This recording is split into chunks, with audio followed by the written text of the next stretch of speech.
Okay, so yeah, sorry about that. I've just absolutely gone brain dead. But I know exactly what I've done wrong. Well, actually, I didn't really do anything wrong. What I was just very, very lazy, okay, in my approach. So just get it back up. I think I've lost everything as well, which is pretty annoying. So we were here. So let me just quickly go through what I had done. I found f prime x, and I got 3x squared, and I got minus 6x, and I got minus 9.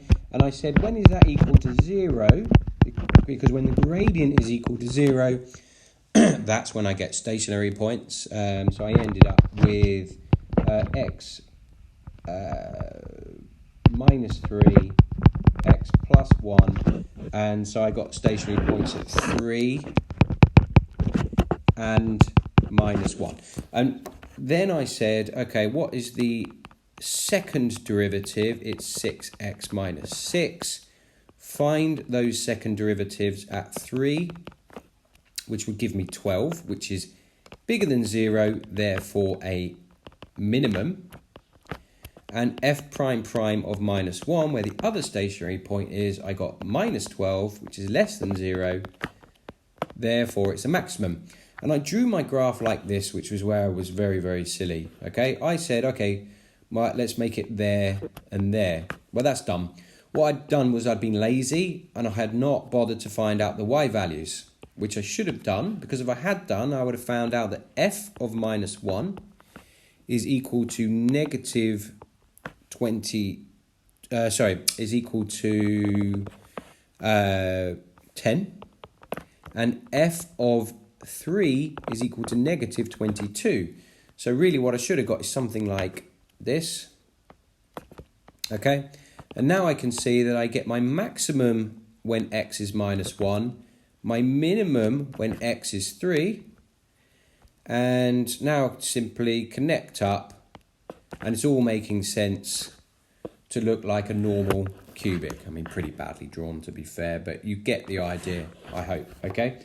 So it was important that I found the y values so that I didn't get the orientation of my two stationary points incorrect, because otherwise it wouldn't connect up correctly. Okay, let's just have a look at the second one. It says find the greatest and least value of y equals x cubed minus 6x squared plus 5. So, okay, what I'm going to start off doing here is I'm going to find the gradient function, which is 3x squared minus 12x, and then the 5 disappears. I can say, when is that equal to 0? Well, when it's 3x squared minus 12x equal to 0, that's how I find stationary points. Factor out 3x, and I get x minus 4 equals 0. So I'm getting stationary points, x equals 0 and x equals 4. So let's just have a look at what this graph looks like.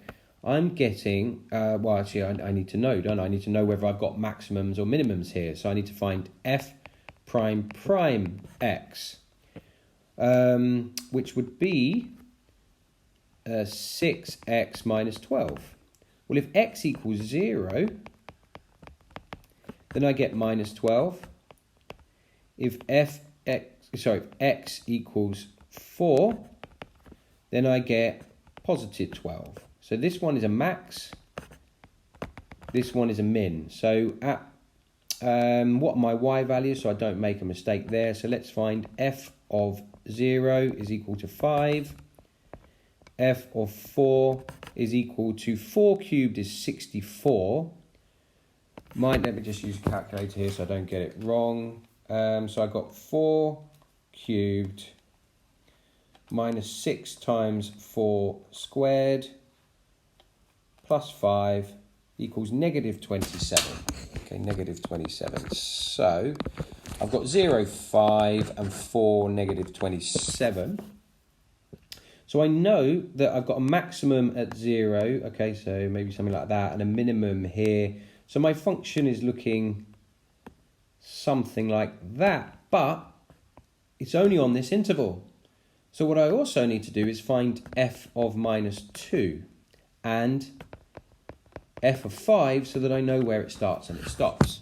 So what's f of minus 2? Well, that is going to be minus 2 cubed. I'm just tapping this into my calculator. So it's minus 2 cubed minus 6 times minus 2 squared plus 5 equals minus 27. Oh, it's minus 27. And f of 5 equals 5 cubed minus 6 times 5 squared plus 5 equals negative 20. Does that make sense? Okay. Yeah, so negative 20. So what's actually going on is we're going to get 5 negative 20. So let's say somewhere like that. And minus 2 minus 27. Let's say somewhere like that. So I need to cut my graph off these points. Okay. So it's looking like this. Okay. This is minus 2 minus 27. This point is 5 minus 20. This point is 4 minus 27. And this point is 0, 5. So what's the greatest and least value of the function? Well, we can see the least value is the least y value I can get.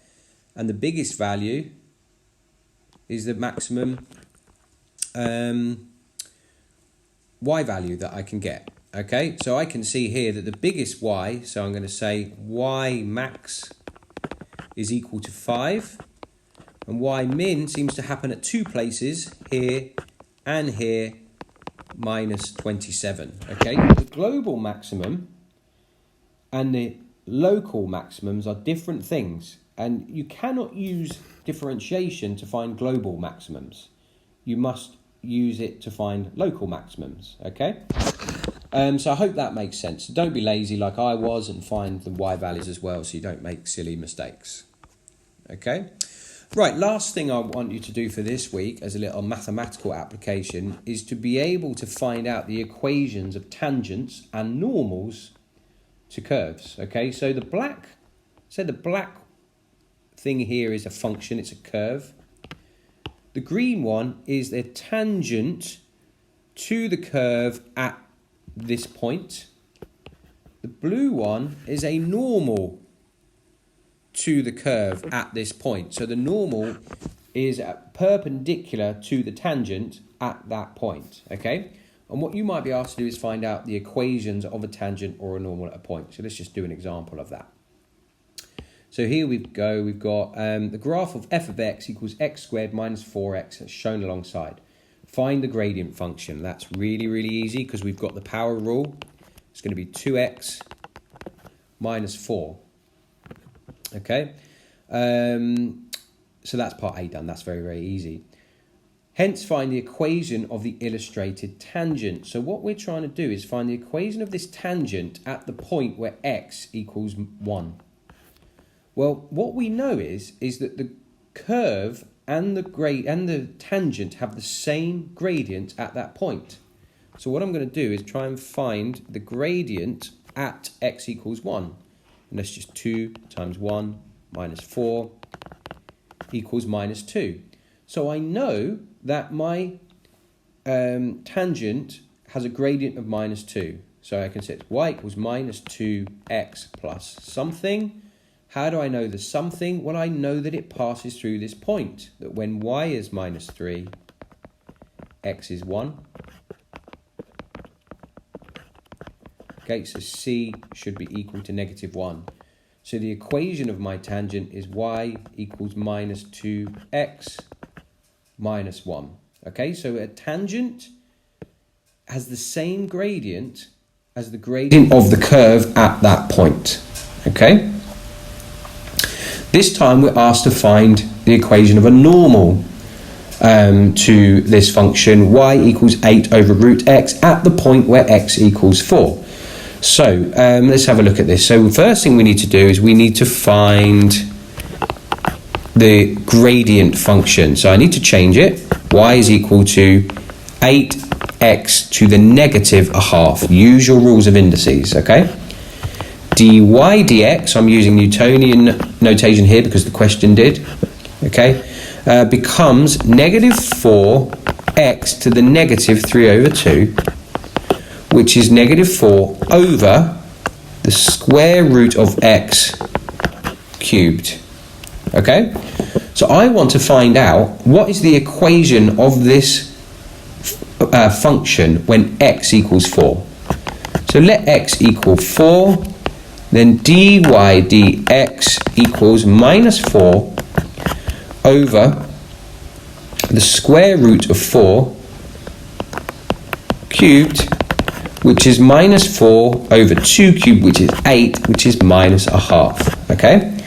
Now, if the equation of the function, if the gradient of the function at the point x equals 4 is minus a half, then the gradient of the tangent is minus a half as well. However, that means the gradient of the normal, so the gradient of the normal must be equal to 2. Okay? Well, if the gradient of the normal is equal to 2, we can say that the equation must be y equals 2x plus something. What's the something? Well, just have a look here. We know that the normal also passes through that point, okay?